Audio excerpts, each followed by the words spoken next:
पंढरपुरात शिवसेना शिंदे गटाचे साईनाथ बडवे यांच्याकडून रेशन धान्याचा मोठा घोटाळा उघड करण्यात आला असून कराड रोड येथील खासगी मैदानात शासनाकडील धान्य ट्रकमध्ये भरले जात असतानाचा हा धक्कादायक प्रकार समोर आला आहे। शिंदे गटाच्या पदाधिकाऱ्यांनी पुरवठा विभागातील सावळा गोंधळ उघड करत गरिबांच्या तोंडचे धान्य लाटले जात असल्याचा आरोप केला आहे। या घोटाळ्यात ठेकेदार व पुरवठा अधिकाऱ्यांचे संगनमत असल्याची शक्यता व्यक्त केली जात असून या प्रकारात आर्थिक गैरव्यवहार झाल्याचे सांगितले जात आहे। पुरवठा विभागातील सावळा गोंधळ चव्हाट्यावर यायची ही काय पहिलीच वेळ नाही। अनेक गोरगरीब नागरिकांकडून कायमच पुरवठा विभागातील तक्रारीचा पाढा वाचला जातो। रेशन कार्ड बाबतीत फार मोठी एजंटची टीम तयार झाली असून रेशन कार्ड काढण्यासाठी थेट 1000 रुपये घेतले जातात।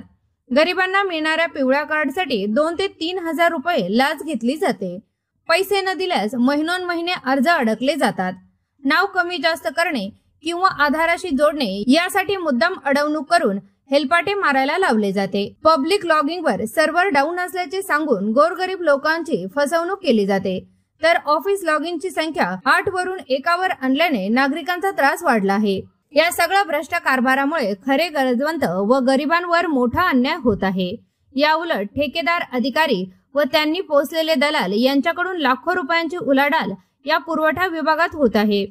पुरवठा विभागातील अधिकाऱ्यांना वेळ नसल्याने किंवा तांत्रिक गोष्टींचा अभ्यास नसल्याने 2 खासगी कॅन्डिडेटच्या जीवावर पुरवठा विभागाचा कारभार चालू आहे।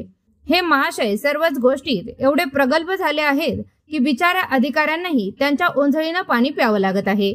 येत्या काळात पुराव्यानिशी या 2 महाशयांचे सर्व कारनामे समोर येणार असून वरिष्ठ अधिकाऱ्यांनाही याबाबत उत्तर द्यावे लागणार आहे।